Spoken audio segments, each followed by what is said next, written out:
You train people to treat addiction. You are the trusted source. Then you go home and it's your person that's struggling right in front of you. You've tried literally everything to help them, but everything you teach, it doesn't hold the same weight at home. This is the part you end up hiding in plain sight. We are your whistleblowing shrinks, Dr. Teralyn and therapist Jenn, and this is the Gaslit Truth Podcast. Before we set this whole conversation on fire, like, subscribe, ring that bell. Supporting it matters.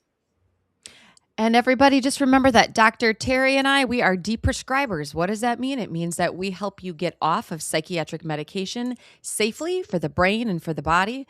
So if you're looking to do that and help optimize your brain, shoot us an email at the Gaslit Truth Podcast at gmail.com. Today, we are going to welcome to the show Dr. Cali Estes. Welcome.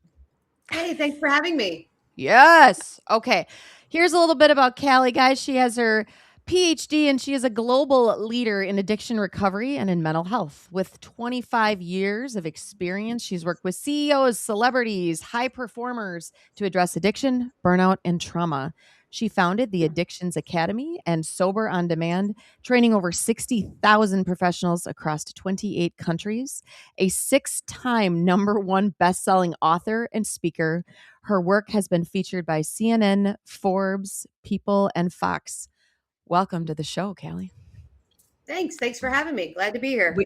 We missed one big thing. She's my BFF, so like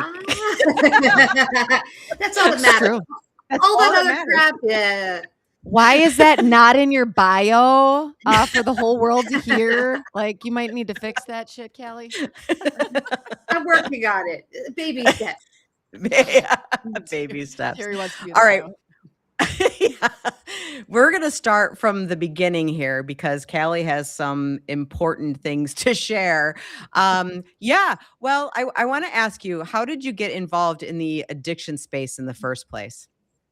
So I wanted to be an FBI agent, which now in hindsight sounds way more fun and exciting than this. Yes, it does. But I had an issue with overeating, binge eating, which back in the day in the DSM didn't exist. So you're either bulimic or anorexic, and I was neither.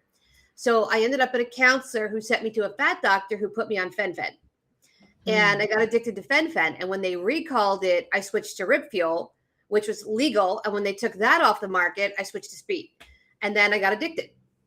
And long story short, I thought, well, this is interesting. And one day in class, a professor was putting up like the 17 markers of addiction back then. And I looked at it and I'm like, oh, I have all those. Okay, well, this is fun. And I started studying it. And as I was studying it, I tried to get sober with NA and OA and none of it worked. And a friend of mine directed me to yoga. And I actually learned how to deal with my emotions on a yoga mat. So that's how I got here. Well, Yeah. So you had also shared with me some stories about working in the addiction treatment industry. And by the way, Cali's also worked in prison, right? You've worked in prisons. Yep. So we are like the trifecta of prison gals here today. Yes. So similar. But when you talked about working in the addiction centers that you worked in, that's really where you shifted your thinking about what you wanted to do. Can you please share with that? Yeah, so I was working in a couple of them, but I started my career in nonprofit. So I started with Runaway Girls in the inner city. Then I was in Kensington, Philadelphia in the methadone clinic. Then I worked with homeless women that were pregnant, pulling them out of trap houses, and eventually started working my way through treatment. So I started as a therapist, worked my way up to DO, and realized all the things that were wrong in there. From number one, they walk in and they're given an assessment by somebody with no education, no credentials. They're being asked these questions while they're in detox, and they're being labeled bipolar or borderline from somebody that doesn't have the ability to diagnose. Then they're dumped into this general population. They're in the process of detoxing, and we expect them to sit through a group, and they can't. So what do? We put them on medication. So they at least sit in the room, whether they're sleeping or not, and you can bill for that. And then you see the same people coming back consistently every month. And then we blame the client for not being able to do the work. And I was like, what effed up model is this? So I took that and said, let's do something different. And that's when I created Sober on Demand. Let's bring something to the client that's custom to them. and let's do a blood draw and let's look at what's going in your body. And then from there, people said, how are you doing this? And I created the Addictions Academy. So that's how it all started. She makes it sound so easy. So then I just created the Addictions Academy. So then I just created Sober on Demand. So I just did these things. Then I just nobody wrote else did. six number one best-selling books. And then somewhere in there, I Right. got my hair done. Like, Okay. this is easy. Finding myself a husband is an actual Stop. Oh my God. Here we go. We just took a whole turn in the whole podcast. Like, that's a whole show in and of itself, finding Cali a husband. Yeah. What's interesting about what you're saying is that model is still the identical model that is done in the prison systems. Yeah. And how many years ago was Almost this, to a T. Cali? Yeah. When was this, Cali? How far back was this? 2012. Okay. Here we go. Yeah. It's the Mhm. But same. you It's have to the same model. remember, prison is big business, and so is treatment. This is big money. So the average detox center in a 25-day stay will net $25 million, not gross, net. So you figure every year that's $25 million for 25 beds.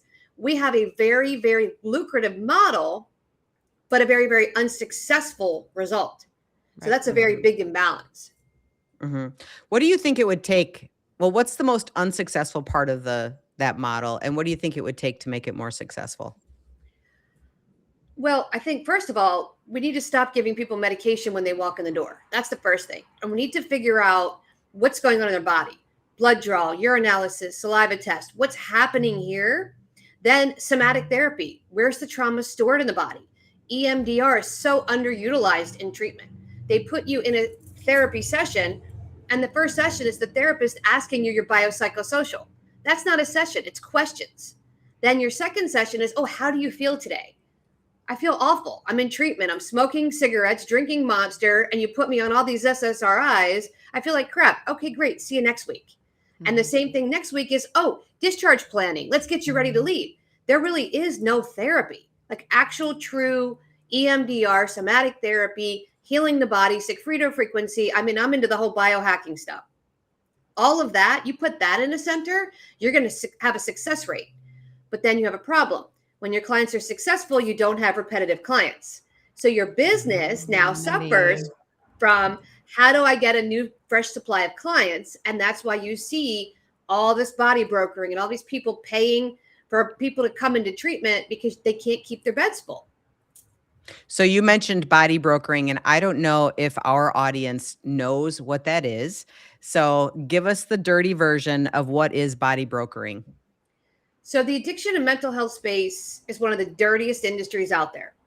Body brokering is when you have somebody, they call them a business developer or a marketer, and they are paid either a monthly fee or, well, it's a monthly fee and a percent per person.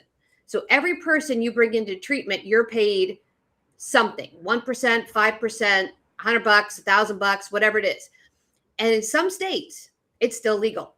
California, it's still legal. Everywhere else is considered the medical model. Whereas if a doctor took a kickback, think of it as a kickback, for sending a patient somewhere, he can go to jail for that. But in Florida, they can give you a gift card. They can give you a car. They can give you a trip. They can wine and dine you. Come hang out. We're going to have a nice dinner. We're going to go to a show as a thank you for sending someone to their facility.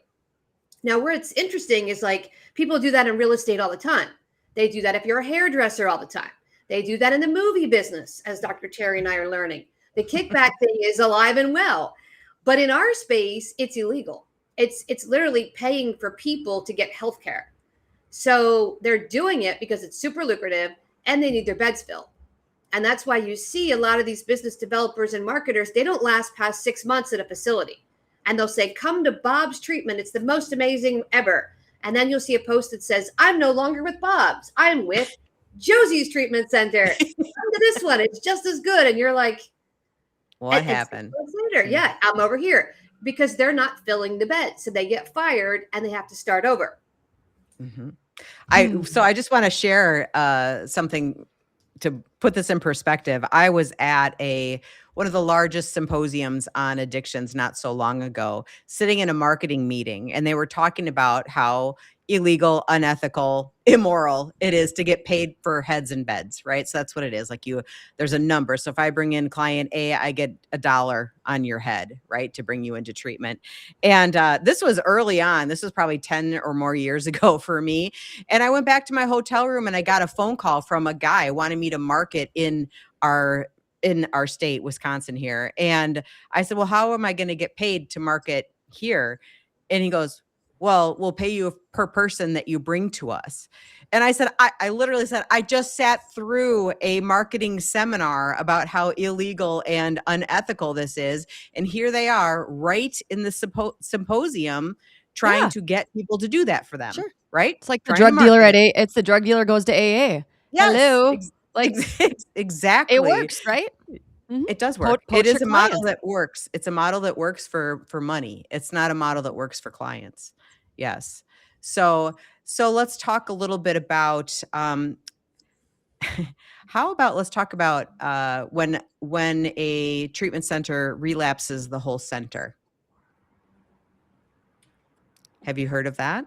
What do you mean? The whole I had a client I had a client years ago that said, yeah, it was really coincidental because as I was getting ready to leave treatment, all the people in the treatment relapsed at the same time. Yeah. Yeah. Confusing, we'll call right? that convenience. We'll call that convenience. And what does that really mean, do you think? Well, to me, it sounds like we don't have any intakes coming in, so we'll get a little stash going, and all you have to do is get one person to use, and in treatment, it just goes like wildfire. So then we can rebill. We can rebill. Yep. And we're rebilling insurance. Yes. Wait, I don't take insurance. I have never taken insurance in private practice, ever, not once, for this exact reason. A, I don't want to deal with it. B, insurance to me is a scam anyway, because you're providing the service and then you have to spend all those hours billing, which you're not paid for. And then you have to hope you get paid. And then you have to fight to get paid. And then at any point in time, that insurance agency can say, hey, we're going to withdraw this money, even though you did the work. And now you're not going to get paid.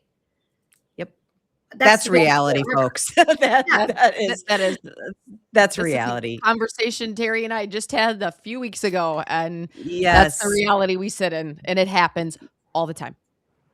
All right, so we're gonna shift gears a little bit here. So I think I met you probably about 10 years ago. Is that about right? I think it's about 10 years ago is when I met you, and I met Cali during a time where the internet was crazy.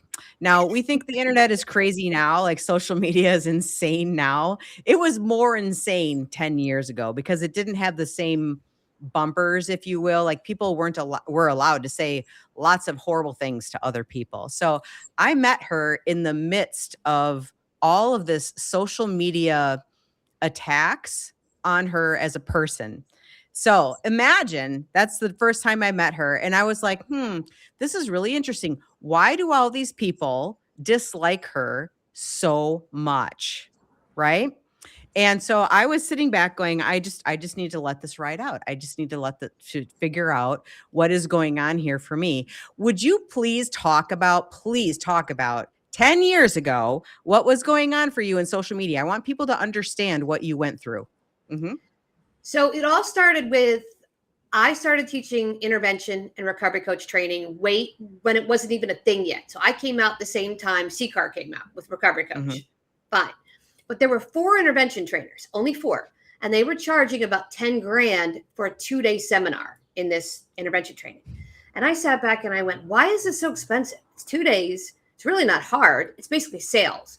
So I created an intervention training, put it up on the internet. I said, we'll teach it live and we'll teach it on Zoom. Well, one of the trainers of these 4 came for me and he publicly posted that I was a scam artist. My training was fake. My degree was fake. I don't have the credentials to teach this. And I hit him up privately on Facebook. And he did this at Christmas, by the way, Christmas Eve. And I said, hey, why don't we have a conversation? Here's my phone number. He said, absolutely not. I'm going to ruin you. Never met this guy before. Knew nothing about him. I said, well, why? He said, because you can't do this. Why? I have more credentials than you do. You don't even have a bachelor's degree. Firstly, tell Cali she can't do something and she does it at 4,000% Mach speed. So anyway, there's that. Don't ever tell her. he got probably 15 people to come at me on social media, and it was like a firestorm. Everybody was calling me a scam artist and a fraud, and somebody found out my husband was using, and then this guy particularly posted, Cali's husband is a junkie. If she can't get him sober, how can she get anybody sober? She's a fraud. So that started this, like, people were making fake websites, bobbleheads of me and my husband. Fake talking, like almost like the deep web stuff. And it just kept going. So I had to sue the industry. I actually sued them. It cost me $150K. And I had to sue all these people. Some wrote like Cali Valley of Darkness. She's evil. She's the evil queen. Like, and people jumping on board, you know? Mm-hmm. So it almost took me out. And I was telling Dr. Terry about it. And she's like, just weather it out, weather it out. Well, I'm like, I sued them to start. And then I said to my husband, you're going to get sober and we're going to write a book and we're going to call it I Married a Junkie. So we did. And then I found out this particular person was on KTLA as an anchor. And I was being booked on KTLA as an expert. And he actually wrote to the station and said, don't put her on. He wrote to, I'm not supposed to say the name because I'm under a gag order, but the biggest credentialing body that is a for-profit, that is not with the government, starts with an N, ends with a K. They kicked me out of accreditation because he wrote them a letter and said she can't do this. And I was like, how is that legal? So I sued them, and I'm on a gag order with them. So all this went on. My PR person got me on KTLA to promote the book. And he went nuts over this. He was like, I can't believe she's doing this. She doesn't belong on KTLA. So I wrote in the book, hey, so-and-so, thank you and F you. And I sent it to him. And that's when I decided the academy needed to be more classes. So we just started pumping out classes. I'm like, you can't outmarket me. You're not going to be able to outrun me. I'm going to create so many classes. You're going to sit back and go, forget it. It's not worth my time. So that's when I started doing that. And throughout time, I didn't go against these people on Facebook. I kind of let it go. But my husband would speak up for me. And the one guy in Miami, Ray, said, come to my office. We'll talk about it. So my husband goes to his office. He opens the door and Ray punches him in the face. Just boom. Oh, and this is an anger management therapist for teens. And I'm like, it's ridiculous. I cannot. Yeah. And the one in Olive, Kansas got convicted of raping his clients. After calling me Cali Valley of Darkness, he went to jail for rape for 10 clients. He's in prison. Like, this is the crap. The one lady ended up with a heart attack. She died of a heart attack because she was fighting all these people on the internet. And she showed up with a gun at a schoolyard. Like, these are the people, they're unhinged people because they thought that I shouldn't be able to market in their space because they thought I would take them out. I'm like, there's enough for us to go around. So that, the one part that I find really fascinating about all of that is these are people in the addiction space. And when your husband was active in his addiction, they didn't come to help you. They came to destroy you. And I think about how ridiculous that is, that there was zero compassion, zero reach out, nothing going on except for we're going to take her down as a fraud because her husband is in active addiction. Yeah. Like, that's my space. Yeah. And that's when I met you. That during all of that is when I met her. Yeah.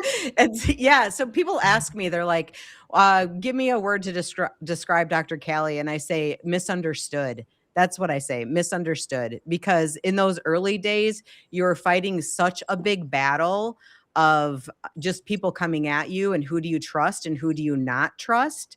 That was the assessment, I think, for any person that entered into your life was like, is this person a trustworthy person or are they not?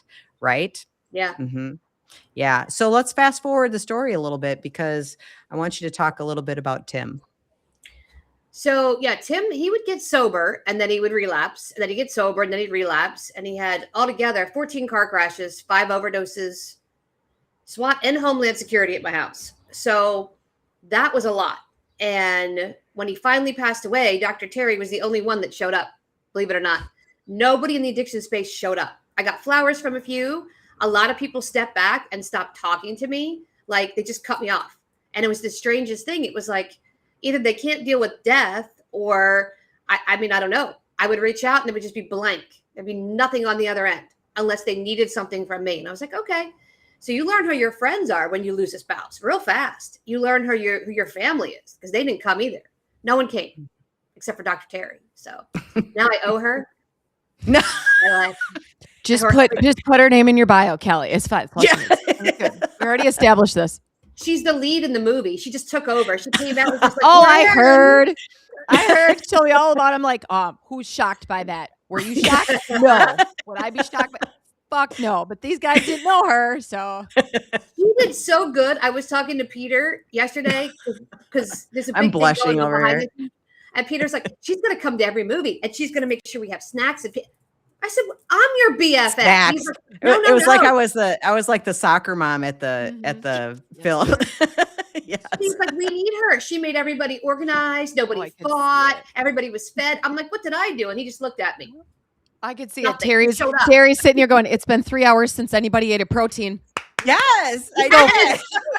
That was Is that how it went down? Is that how it went down? Yes. Yes. Okay, And don't wear that. And come here. Let me fix your hair. Okay. You need to be here. Are you ready? Do you know what you're going to say? Come here. Mm-hmm. And then she took everybody out of the house. Yes. Here's the story. The whole thing. Yeah, well, nobody knows that we shot a movie yet, so apparently this is the hard launch of that. Hey, so, everybody that's listening, all your fans out there, all our fans we have, guess what? These girls just did a movie. Yeah, we did. Not only did we do a movie, we're going to do 7 more behind it with a potential pilot in Sicily. Woohoo! Yeah. Exciting stuff. But that's the hard launch of the movie. You all are going to hear more about it as time goes on. I want to circle back to the protein because I think this is the funniest shit that ever happened. I was working on day number 1 on the set. I was seeing clients at a hotel room. Okay. Because I'm like, I'm just going to stay out of all your way. I'm going to stay out of the way. And then I walk in. Actually, Callie's texting me, where are you? Help me. Like, I was like, I'm eating dinner. Like, it's fine. So I walk in there. They're all hangry, all of them. And I look around and I go, have you guys eaten yet? Seriously, have you eaten it all? So Reactive hypoglycemia, reactive hypoglycemia, reactive hypoglycemia. All hangry. Everyone was at the end of their rope. I open up Callie's cabinet, grab a handful of protein bars and start whipping them at people. I'm like, here, take this. And they're all like, oh, thank you so much. And I'm like, boys, like literally, you cannot think your way out of asking for a protein bar. Seriously, and water. And I'm chucking water bottles and protein shakes and telling everybody to sit down, relax, like, let's do this thing. Yeah, that's how that went. Yeah. Mm-hmm. She just mommed. I've never had kids, so I don't mom. We're going to eat, we're going to drink, we're going to sit, we're all going to have it. We're going to take a moment. We're going to wait 20 minutes for all the food to kick. Okay, now you all feel better. Now you can resume. And I'm over here like, why didn't I think of that? Oh, yeah, I don't have kids. Right. All right. Okay. Now we got to circle back to Tim. Sorry to bring us back to Tim, but I have to add into the story because Callie texted me. Steve and I were in Florida and I got a text from Callie and this was the text. Tim's dead.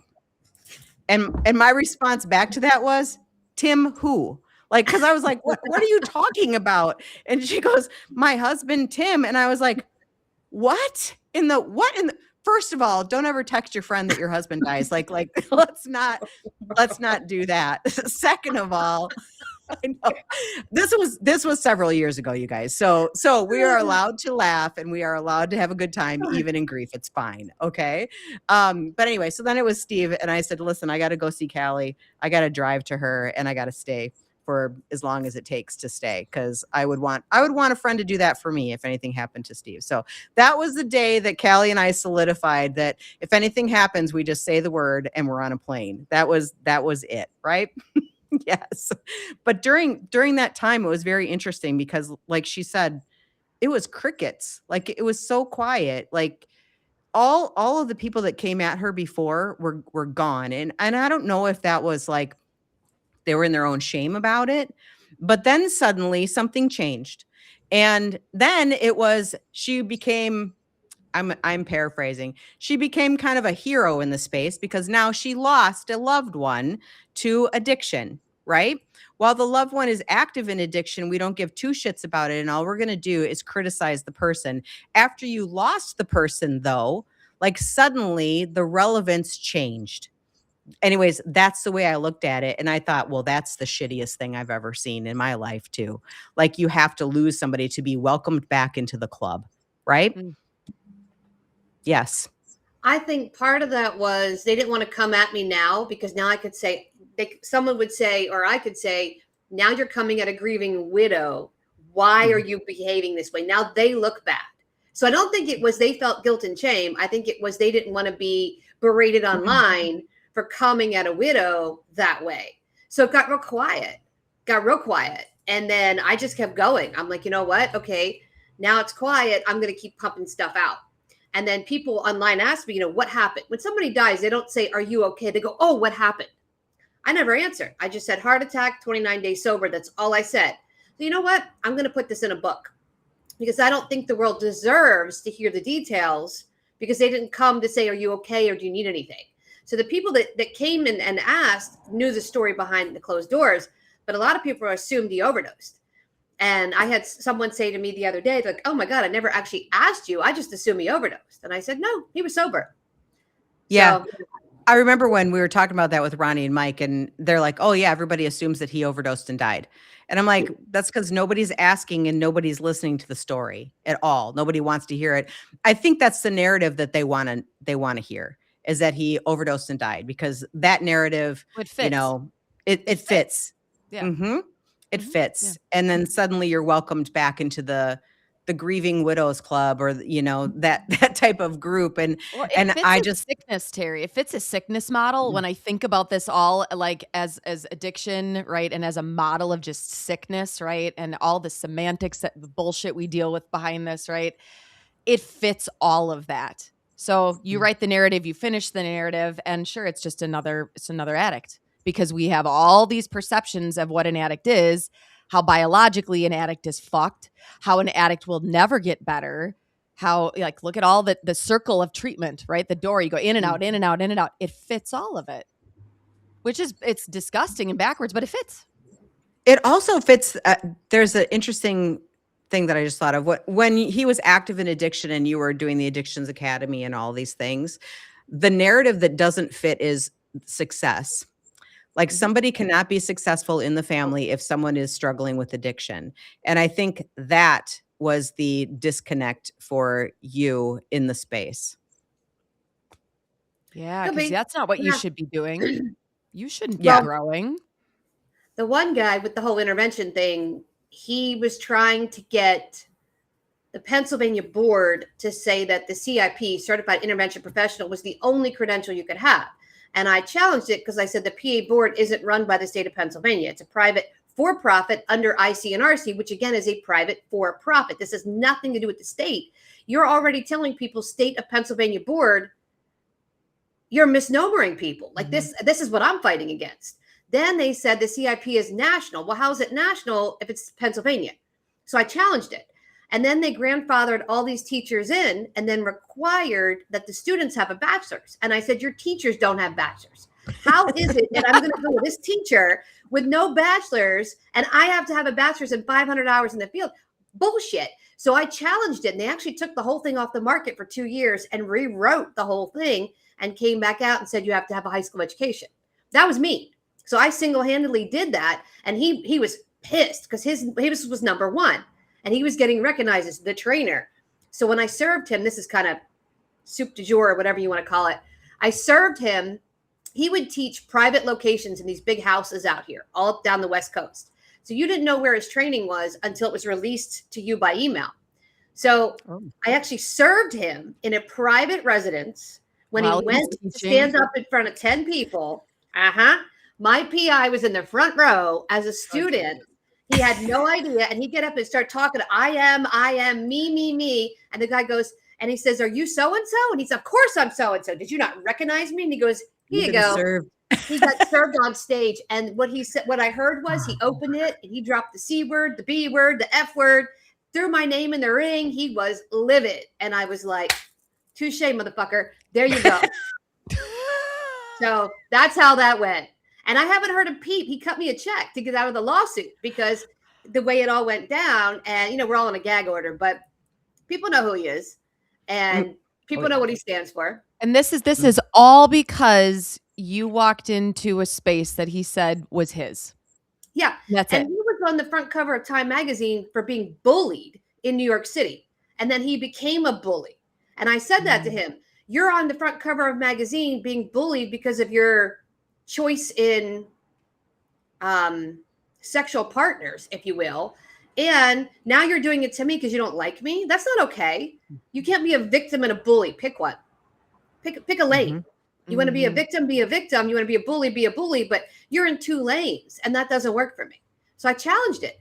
Now I'm in LA. We're going to run into each other. When we run into each other, I'm going to take a selfie and I'm going to post it because 2026 is all about taking selfies with the haters from 10 years ago. It is and I'm for going to her. post it. Here I am. And people are going to go, what just happened? They already are, Callie. They're like, why did you post a picture with that person? Well, let me tell you. Yeah. That's already started. It has already started. Yeah. So this is so fascinating. Just because you entered into a space that people didn't want more competitors in, right? I also undercut their pricing. So I wanted to make training affordable for everybody. I wanted people to be able to say, people are dying, right? I want to be able to be that boots on the ground interventionist. So he was charging $10K. Everybody was charging $10K. I came in and charged $999. It's affordable. And we took payment plans. You could pay us like $333 every month for 3 months and get the training to help people. And he didn't like that. So it was like, when I started to make a model that was affordable and sustainable, that was a problem. And then we started to make a video self-study, and him and the accreditation body said, you can't do video self-study. You can't do Zoom. It has to be a live training only. And then COVID hit. And guess who was the only one poised and ready for COVID? I had video self-study and I had Zoom. They were out scrambling. How much did your late husband help with developing all the curriculum that you did and the interventions? And how much work did he have in this? Like a lot. Yeah. He gave me a lot of insight with different types of addiction. Because when I met him, he was in recovery for cocaine. And he switched to opiates. I had never seen that in my career. Never did an opiate in his life. And he's in his 40s, and all of a sudden he picks up an opiate.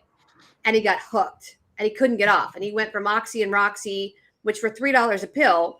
And when they shut down the pill mills in Florida, that pill became $30. So he went from a $30 a day habit to a $300 a day habit, swapped to heroin, and that was so volatile. He kept overdosing. And then he swapped to fentanyl, and he learned how to microdose fentanyl. And he was really good at microdosing fentanyl. So he taught me all of that. And I was like, wow. Like once you get the sauce down as an addict, you can do anything with it. And he learned how to do that with what his body could handle and couldn't. So he taught me a lot. Yeah, that's so interesting because he taught you drug culture just by proxy, yeah. And so you're able to bring that into your work and your courses, which, by the way, is very different than going to school and learning about it in a book. Totally this whole thing is opposite, right? Like this is lived experience 101 and how it actually fucking works versus the education that we received on addiction, which is just flooded with nothing but a bunch of conflicts of interest. It's a whole different flip, right? Like this is actually the real life experience, and curriculum's being developed off of that. Correct. Yep. And some of what I've learned in a book, but most of what I learned is in the field. I remember my first job, and I had runaway girls. I'm like, I was not prepared for this teenage angst at all in a book. And I was there for a week, and I was second shift. And in a week, my supervisor asked me to be one of the managers after a week. And I was like, why?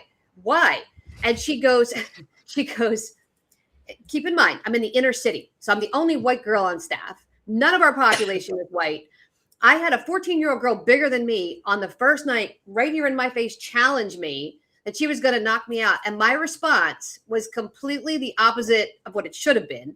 It was, take your best fucking shot. And I got back in her face, and it set the precedent of, oh, wow, this little white girl's not going to take crap. I mean, I'm 5'2". She was almost 6 feet. So my boss said to me, you earned their respect on the first night. She goes, you don't learn that in a textbook. You learn that in the street. I'm like, well, I was raised in the hood. That's kind of, you set the tone, and then people leave you alone. So she actually promoted me within a week. And I was like, wow, this is kind of cool. And then I flipped into another nonprofit job with women and children where I had to be that, you had to be the hard line. You had to toe it. Because if you don't toe a hard line, they'll walk all over you. Mm-hmm. Absolutely. Absolutely. So let's talk about the type of help that you offered Tim. Everything. Look at her. Sober companions. We had therapists. We had coaches. I said, do you want to do inpatient? He would detox. I would detox him 5, 6, 7, 8, 9 times. He had literally every high-end resource I had at his disposal, and he still couldn't stay clean. And I cut him off. I'm like, you have no access to money, no access to a car. And then I learned in the state of Florida, I can't take the car keys as a married wife. What's mine is yours. What's yours is mine. Ooh. So that's silly.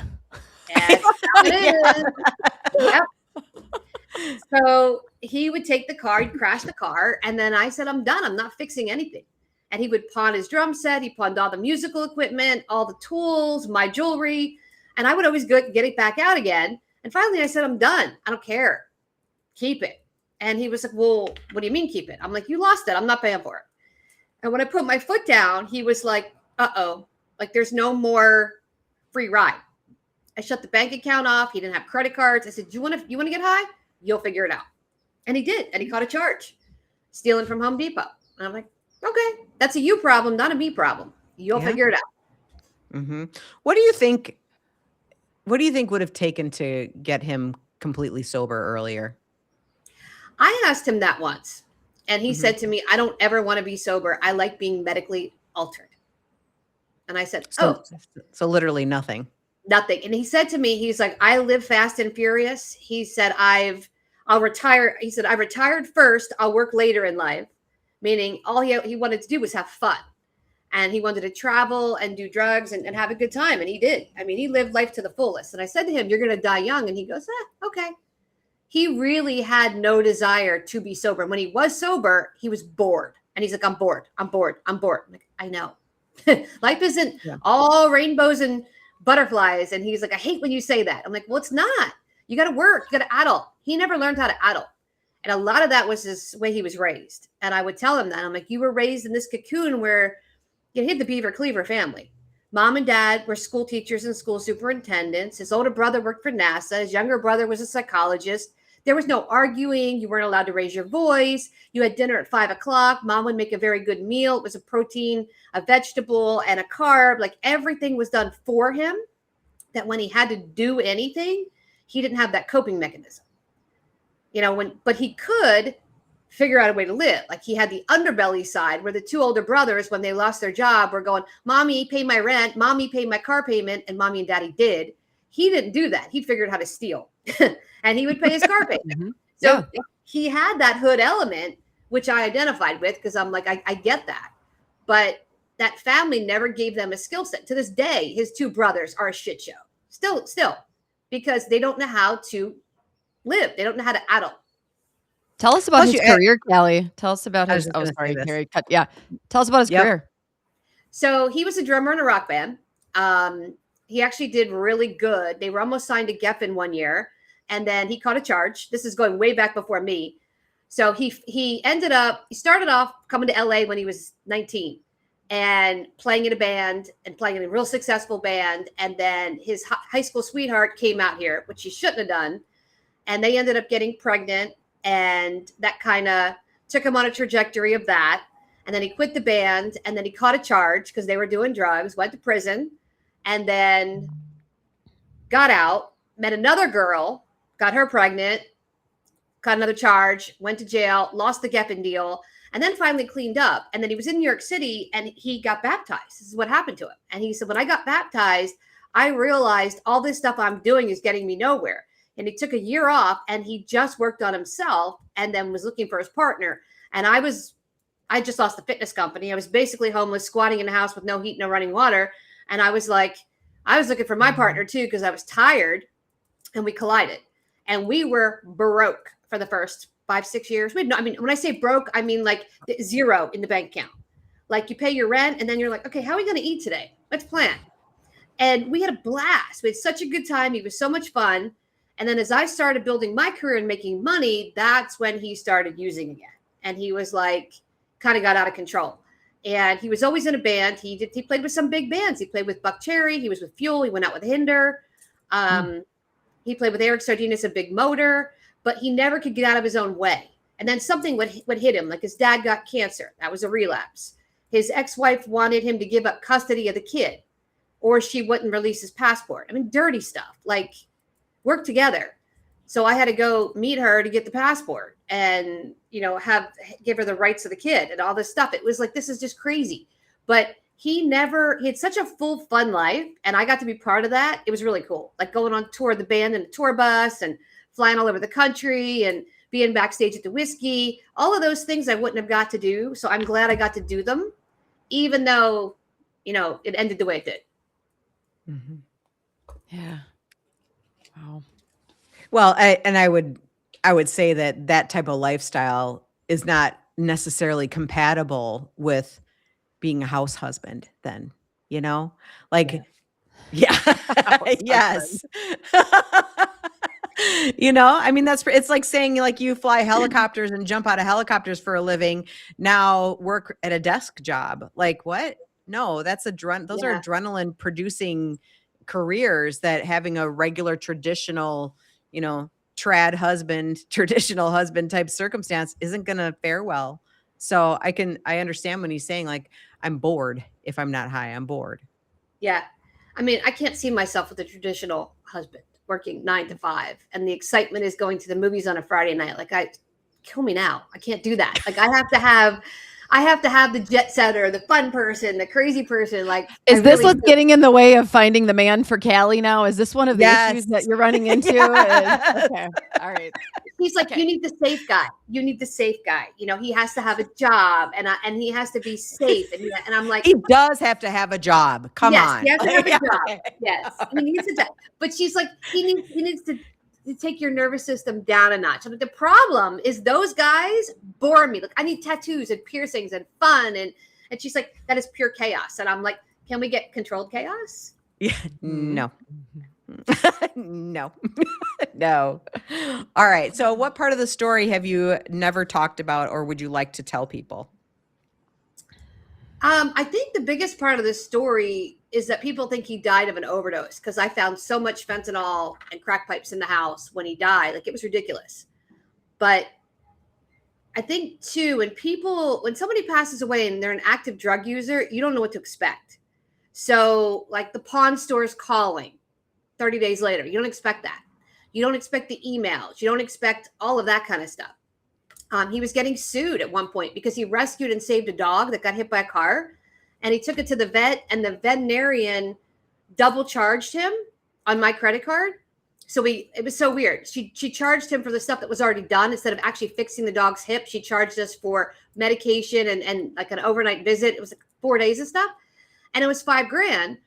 And after he passed away, I get this bill and it's got my name on it. And I'm like, I don't have a contract with these people. So she tried to sue me. It was like this crazy stuff. And I called it. I'm like, he's passed away. And I found out he saved his dog. And it was like, and she's like, I don't care. I'm going to sue you in court. Like, we can't sue me. I wasn't there. So she tried to sue him and I had to just provide a death certificate. I'm like, what is wrong with people? Like, so that kind of stuff. The first 6 months of that nonsense, his kid broke into my house. Terry was there for that. Or no, right. You were there after that. He broke into my house. Had his mother living in the mother-in-law suite with her dog who was homeless 2 days after Tim died. Like, who shows up with your mother who tried to kill me 10 years prior? Like it was, when I say chaos, it was chaos. It was chaos. It Big was chaos. chaos. Wow. Mm-hmm. Wow. It was very Jerry chaotic. Springer shit going on here. Yes. Terry's like, we're gonna stop all this now. Yeah. What's going on? Like, yes, please. Yes. I'm curious to know about your sober on demand. Can you tell people what that is, Cali? Yeah, so sober on demand is we bring the entire treatment to you. So detox nurse 24/7 in the house, detox doctor oversees the detox for 5 days, 7 days, 10 days. And then we have sober companions that can stay with you 24/7. They can travel with you if needed. We have coaches and therapists that work by phone and Zoom. So it's truly a wraparound. And then we have a 5-day reset that I can come in and do And it's all about resetting the body, the brain, and the mind. So we do a blood draw. We do a urinalysis. Terry and I have a supplement line. We put them on the supplements. She does the reading for the supplements to help them heal their body from all the drug use and get their self together. And then I'm into biohacking. So we have peptides. We have red light therapy. We have all these things in there to help them feel and be their best post detox. Yeah. Right in their homes. And so you just had some pushback on social media about this, which I found to be really fascinating, that's not a thing. And I think your response was, it's been a thing for a long time, and you're not the only one that this has been a thing. This is a new up and coming model that you were one of the first people to do, actually, I think, right? To think about this in a different way. Yeah. So I created a bunch of competitors in this space because I said, let's look at what we're doing wrong in a treatment center. Let's add more services and do it right and make it concierge in your home. Because the problem, not only with like the body brokering and all that, is when you go to treatment, it's like going to a retreat. So think about it. If I said to you, let's take 30 days, you can go to a pretty location. You can look at the beach. You can hang out. You can have your meals prepared, your laundry done. You can hang out and go to group and talk about self-help and make friends for 30 days and maybe go paddleboarding and sailing and whatnot. You'd go, no. And then you'd go, you know what? Yeah, that sounds great. Can I go? That's what I want to say. Can I do it? Yeah. But then when you're done, I plunk you right back into the environment you left with no change. You have the same house, the same husband, the same kids, the same dog, the same stress, but more stress because now your husband's going, I've been 30 days working, cooking, cleaning, taking care of the kids here, do your job. And you just went from being pampered to being dropped in a black hole. And you're also supposed to be fixed in 30 days. You're supposed to go back and be completely fixed. Yes. I feel like a broken record saying this, but this is just like prison. You learn absolutely nothing about life skills at all because everything is done for you. Inpatient rehab, very similar as well. It's done for you, right? So you go back into what is your actual real world and you're lost. You have no idea what to do. So not all treatment centers are bad. So I'm going to say that, but it's a jump off point. If we flipped it and said, really what it is a jump off point. Like you're coming here for 30 days. We give them more time to get their mind right. We do something about their physical body because we're not even addressing that. Like I've seen people come into treatment and go, I need to go to the dentist. And they go, wait 30 days, you're in treatment. Why are we not getting them dental care? Like we should be doing these things to get them better. And then when they go home, they need wraparound services. They need the sober companions, the coaches, the boots on the ground. Therapy once a week that you go to, it doesn't work. No. And that's where we're missing the ticket. So if we used treatment as a jump off and then actually put these services in the home, we would see a success rate, but we're not doing that. So sober on demand doesn't have to have the detox part. It can, but it can actually be the after you're done with your 30 days part too, like you're living, right? Correct. Yep. Yeah. Exactly. Yeah. Go ahead, Terry. Go ahead. No, there's just a little bit of a delay. I apologize for that. Now I forgot what I was going to say. Go ahead, Jen. I was just going to ask, I'm very curious about how all of this works when it comes to withdrawal, because withdrawal, whether, you're coming off of an illegal substance, or at the same time, you're also taking other like psychiatric medications, right? Because oftentimes those can go hand in hand, or you're not taking the psych meds anymore and you went on, off within like the sober, not sober, sober, not sober, like circle of what addiction treatment looks like for a lot of these people, right? I'm just trying to understand how withdrawal is implicated within this, because there's this misnomer out there, right? That like once you're through your acute withdrawal, you're good to go. The half-life of the drug is out of the body. Let's put you through the detox, that 1 week that's going to be horrible and you're going to vomit, the shakes and all this shit, right? And then it's like, okay, now you're better. Now we can start working on things. But that's not the reality of how that probably works, is it? So we do acute withdrawal first. That's the 5 to 7 day exit the body. And then we do the hard stuff. We do the blood draw. Now we're doing the supplement line. We're doing the peptides. We're looking at what's missing in your body, your minerals, your cortisol, all of that. So that's what we do different. So the post-acute withdrawal is managed with that. Now, if you're coming off of benzos or SSRIs, that's a long-term taper. We send those to Dr. Terry because she does the long-term tapers. We just do acute. I'm big on do one thing, do it really, really well. Anything else you want to do on that side is a little different. But I do the peptides and the supplements as well because I want you to heal your body from the inside out.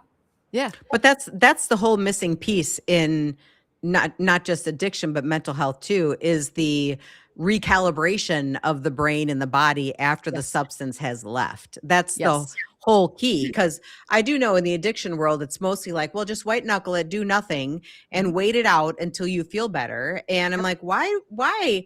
We have modern medicine to tell us we don't have to wait anything out. We have nutrition to tell us we don't have to wait anything out. We can start doing these things that will improve your outcomes significantly. But again, if your outcome is improved, you won't be coming back, right? You won't be coming back into the system one more time. That's interesting. I know what I was going to say. You had said that you created all your competitors. Can you talk a little bit about that, please? So by creating the Addictions Academy, we have a sober companion course, intervention course. I started creating competitors because now they're trained and certified. And in the space of sober companions, I had probably 4 or 5 different main competitors. They're charging, $2,500 a day and paying their companion $300 or $400. I don't believe in that. So I created a model where we charge a fee and we pay everybody 50%. So everybody knows coming in, we're 50-50. That's how it works. And you have to be 5 years sober, certified, bonded, and insured, which is new to this space because some of these places are sending out somebody that just got out of prison. They're selling them gas money and saying, go pick up a client. And they're getting in trouble. One company is being investigated by the IRS. One company is being investigated for murder because the client died on the way to treatment and the person wasn't certified, bonded, or insured. So I'm pushing out these trainings like you have to know what you're looking for, what you can and cannot accept. So it kind of shifted the model, and now there's a lot of independent companions that are offering, I'm a companion by myself. I know what to do and how to do this. So I kind of flooded the market with it. Yeah. I think I've said this to Jenn before too, like the recovery coach model is kind of flooded. And once people think that they can make money off of this thing, then they're going to hop into it. Same thing happens with medication tapering. There's coaches everywhere, right? Gosh, it's crazy. Yeah. And there's no training for that at all, period. So, it's just what you think. But yeah, so I also wanted to tell people that I think you had told me one time how many of the interventionists, y'all have heard about the show A&E Intervention, right? So most of those interventionists have been trained by Cali. Yeah. Hello. She's the behind the scene. Yeah. She's the behind the scenes person that trains all the good ones on the show. Yeah. Which is why I wanted to make a movie because they kept asking me to be on the show. And I'm like, I am not going to exploit a client and put them in a rehab because the rehabs offer their rehab for free. That's how it works. So they give them a free donation of a bed. The rehab's not vetted. It's just who's going to give us a free bed. And then they created a scenario where this client is dramatic and detoxing and angry and running down the street to make the show's ratings. And then you have this therapist or this interventionist, depending on who's on there, that has to follow a certain script. Like, that's not how this goes. That's not how you set up an intervention. That's not what it looks like. None of this is real. So I said, no. And a year ago, I said, I'd like to make a Netflix special to actually show people what I do and how I do it, what it looks like. Well, that turned into, I think we're on Hulu, Amazon Prime, and Apple TV, and maybe another one. So that's what this is going to be coming out. So being able to executive produce something and know the creative behind it and how it's going to be presented without ever having a client in there was my goal. Yep.